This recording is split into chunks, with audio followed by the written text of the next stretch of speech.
et on va aborder justement la diversité des emplois dans la production agricole avec Valérie Hézard de l'AEF, l'association Emploi Formation, c'est bien ça, hein? Valérie, donc tu es invitée à nous dresser un peu cette diversité des emplois puisque au quotidien, tu es au contact de cette réalité, au contact des employeurs et au contact des demandeurs d'emploi. Voilà, donc bonsoir. Je vais commencer par vous présenter ce qu'est l'association pour laquelle je travaille. Donc cette association Emploi Formation, elle a été créée dans les années 90 avec pour mission la promotion et le développement de l'emploi salarié dans la production agricole. Voilà, donc on est en plein dans le sujet. C'est une association paritaire, c'est-à-dire que le conseil d'administration est constitué d'agriculteurs, employeurs de main-d'œuvre et de salariés de la production agricole. Donc dans cette association, on peut voir rapidement sur le diaporama qu'en fait, on a mis en place un certain nombre de services. Je dirais que le service de base qui existe depuis le démarrage de l'association, c'est la bourse d'emploi. C'est un service de mise en relation d'offres et de demandes d'emploi qui est conventionné avec Pôle emploi. Ça nous permet justement d'avoir une vision sur le marché du travail. On a des services également en termes de promotion des métiers et du marché du travail. Alors là, simplement pour vous dire qu'on s'adresse à un public très large, puisqu'on va aussi bien intervenir auprès des scolaires agricoles que des demandeurs d'emploi, bien sûr, et également ce que nous, on appelle les acteurs relais, c'est-à-dire toutes les personnes qui travaillent sur l'emploi avec les demandeurs d'emploi. On a également un rôle de conseil individualisé à l'embauche. Donc là, c'est surtout l'accueil et le conseil vis-à-vis des personnes, des agriculteurs qui embauchent pour la première fois. On a également en charge la promotion et le développement des groupements d'employeurs. J'en dis pas plus parce que je vais avoir l'occasion d'y revenir. Et puis enfin, on est le relais départemental du Fonds d'assurance formation des salariés d'exploitation agricole.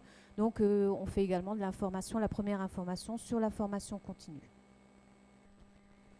On m'a demandé de vous parler effectivement de la diversité des emplois.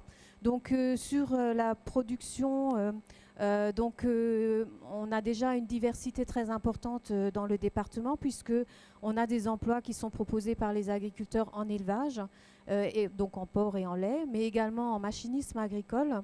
On a également des offres d'emploi très régulièrement sur le maraîchage, avec essentiellement 3 formes de maraîchage.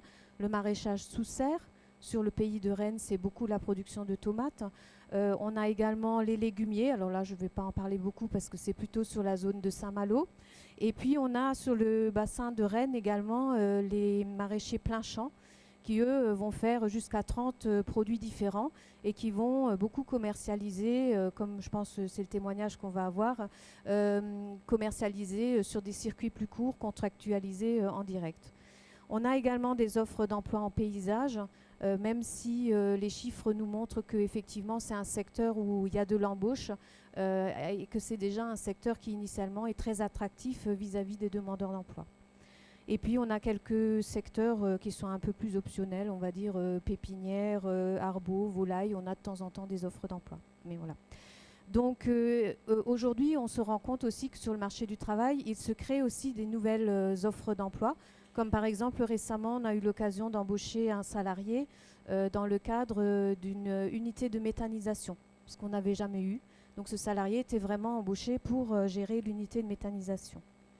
La variété, la diversité des emplois, on la retrouve également dans les conditions de travail. Juste quelques exemples, on peut avoir des conditions d'horaire très variables. On a l'habitude de dire qu'en agriculture, on fait beaucoup d'heures, qu'en agriculture, il faut travailler le week-end. C'est vrai et c'est pas vrai, et c'est vraiment différent d'une exploitation à une autre. Un exemple, en production laitière, aujourd'hui, on a des offres d'emploi où le salarié va commencer sa journée de travail à 7h30, et puis d'autres où il va commencer à 9h. Ça dépend. Est-ce qu'il fait la traite du matin? Est-ce qu'il fait la traite du soir? Parfois, il fait les 2 traites, donc dans ce cas-là, il a une amplitude vraiment importante de sa journée et une grande coupure le midi. Donc là aussi, les demandeurs d'emploi choisissent aussi en fonction des conditions d'horaire. Pour les week-ends, c'est la même chose. Si vous êtes salarié en élevage et que vous travaillez dans une exploitation où il y a un seul employeur, bien sûr, vous serez probablement amené à faire un week-end sur 2 d'astreinte. Par contre, si vous travaillez dans une exploitation, et ça arrive de plus en plus souvent, où il y a plusieurs associés, eh bien, du coup, les associés se partagent le week-end et parfois le salarié se retrouve à faire que 2 ou 3 week-ends dans l'année. Vous voyez, là, c'est difficile de faire de la promotion parce que cette diversité, justement, fait qu'on ne peut pas donner une seule étiquette au type d'emploi. C'est vraiment très, très varié. Sur les différents profils aussi, on a des postes spécialisés. On y reviendra quand on parlera peut-être de la production porcine, où là, on peut être salarié spécialisé en maternité. On a d'ailleurs beaucoup de femmes qui travaillent sur ces métiers-là. Ensuite, on peut être plus polyvalent. Par exemple, en production laitière, on va vous demander d'intervenir en lait, mais pour compléter le temps de travail également sur les cultures. Et on a également ces situations en maraîchage. Une fois de plus, si vous travaillez en tomates, ça va être très spécialisé. Si vous travaillez chez un producteur plein champ, vous pouvez faire de la récolte. Parfois, vous êtes amené à conduire le tracteur, préparer les sols, faire des livraisons. Donc, ça peut aussi être très polyvalent. Ensuite, il y a également de la variété sur les différents niveaux de responsabilité. Effectivement, dans nos offres d'emploi, on voit bien qu'on a des postes d'agents, donc des personnes qui vont être capables d'exécuter des consignes simples et qui vont avoir un référent dans l'entreprise pour régler avec eux ce qui pourrait intervenir dans l'urgence ou des actions imprévues. On a également beaucoup de postes de techniciens qui sont là, du coup, des salariés beaucoup plus autonomes, qui vont pouvoir régler les urgences et les imprévus dans un premier temps tout seuls. Et puis, on a aussi des postes de responsables. Encore une fois, un nouveau poste que l'on a recensé dernièrement, c'était un poste de chef de culture dans une exploitation. En fait, il remplaçait un associé qui quittait l'exploitation. Et d'habitude, les travaux liés aux cultures, on retrouvait ces emplois plutôt dans les ETA et les CUMA. Là, on avait vraiment un chef de culture qui allait prendre en charge un atelier sur un GAEC.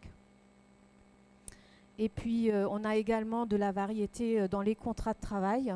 On a l'habitude aussi de dire souvent que l'agriculture, c'est surtout de l'emploi saisonnier. Je ne vais pas vous contredire parce que quand on regarde les chiffres nationaux, c'est effectivement plus de CDD que de CDI. Par contre, en Ille-et-Vilaine, on a quand même un tiers des contrats qui sont des CDI. Donc, c'est sur les sources de chiffres MSA. Et puis, globalement, même si l'ensemble des contrats augmente, on a un ralentissement de la progression des CDD et on a une accélération de la progression des CDI.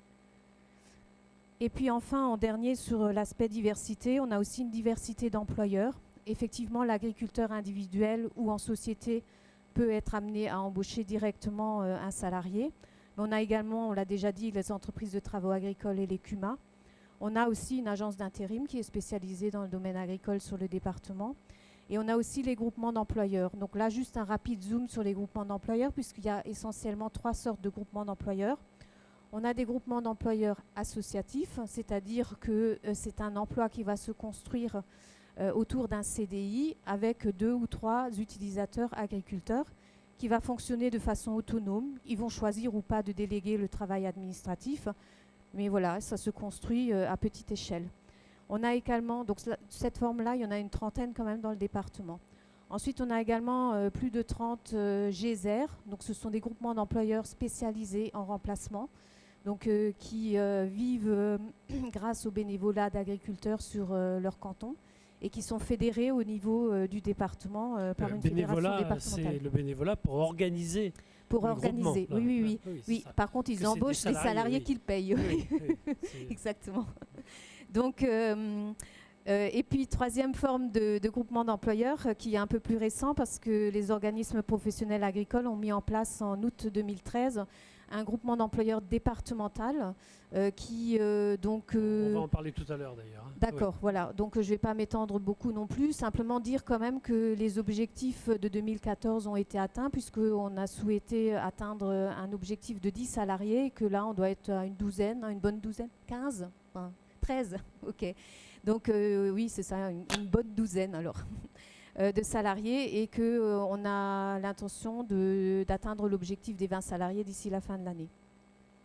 Donc ça fait une très très grosse diversité là. Exactement. Mais on parle aussi de tensions, de difficultés, de recrutement. Alors, qu'en est-il Voilà, donc simplement revenir, alors je ne vais pas vous embêter avec les chiffres parce que vous aurez à la sortie la possibilité de vous procurer ce document dans lequel vous avez les chiffres de la MSA et de Pôle emploi. Donc là, vraiment, vous avez tous les détails sur sur l'emploi.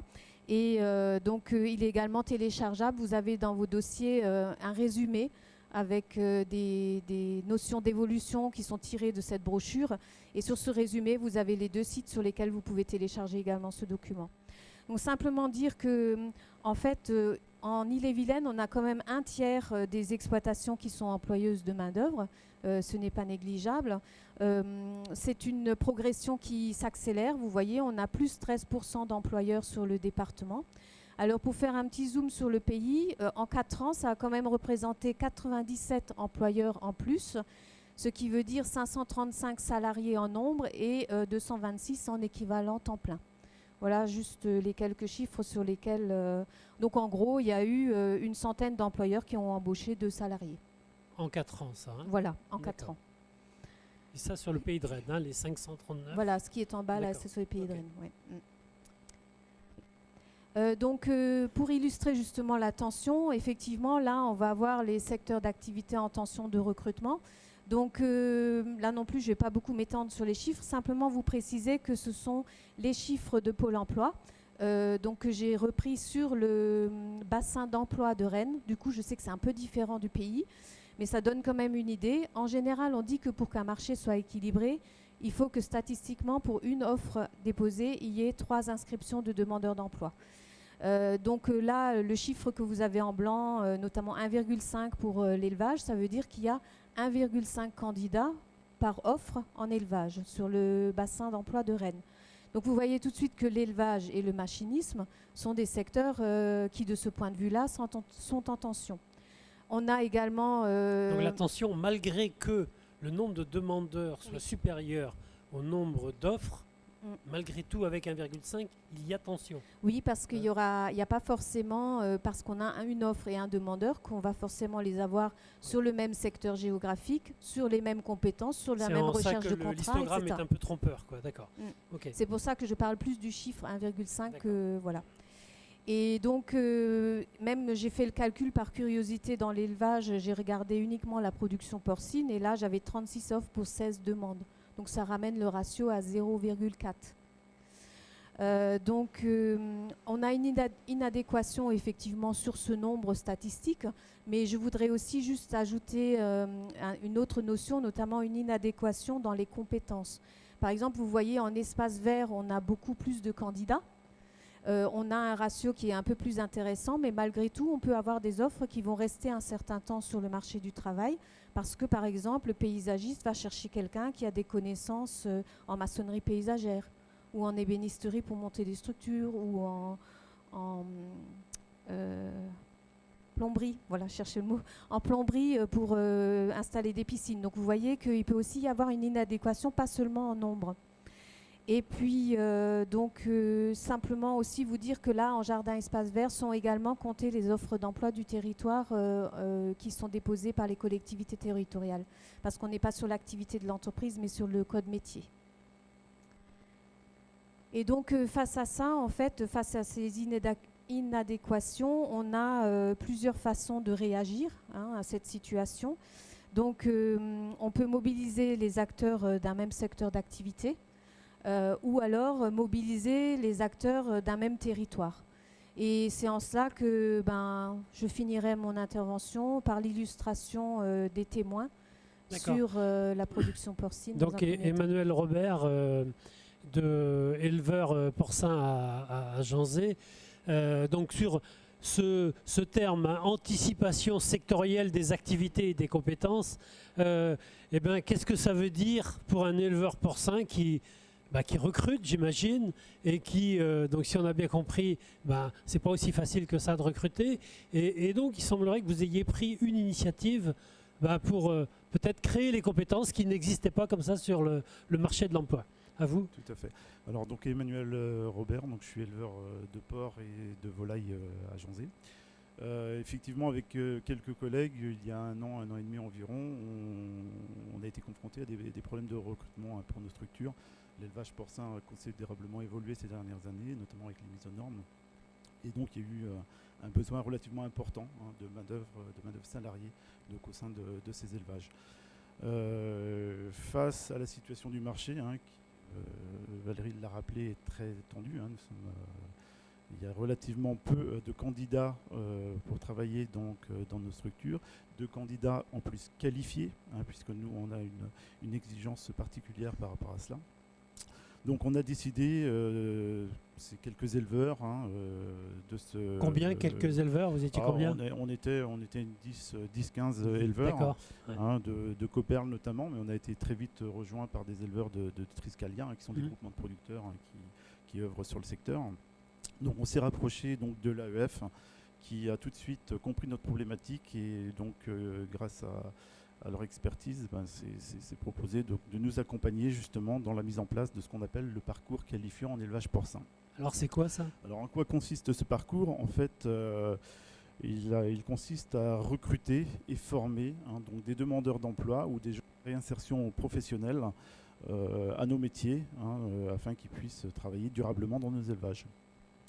Ce parcours s'est déroulé en trois temps, en 3 phases.